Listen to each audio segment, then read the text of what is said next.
بسم اللہ الرحمن الرحیم۔ السلام علیکم ناظرین، چونیا کا نواحی علاقہ ہے ارزانی پور، جہاں پر مکہ رائس مل میں بوائلر پھٹنے کے معاملے میں کار سرکار میں مداخلت پر ایک شخص کو گرفتار کر لیا گیا، جبکہ بوائلر مکینک موقع سے فرار ہو گیا۔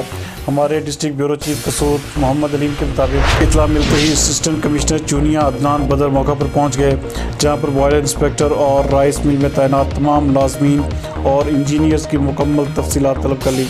مزید ان کا کہنا تھا کہ بوائلر پھٹنے کی مکمل تحقیقات کی جائیں گی، ریکارڈ کے معاملے میں کسی قسم کی غفلت کا مظاہرہ نہ کیا جائے، SOPs پر عمل پیرا نہ ہونے پر مل مالک کے خلاف سخت قانونی کارروائی عمل میں لائی جائے گی، اور اس موقع پر مل کو بھی سیل کر دیا گیا ہے۔ رائس مل مالک کو تمام ریکارڈ سمیت کل طلب کر لیا گیا۔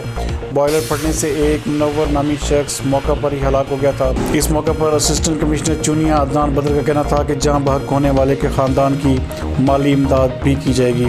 مزید اس حوالے سے دیکھتے ہیں محمد علیم کی یہ رپورٹ۔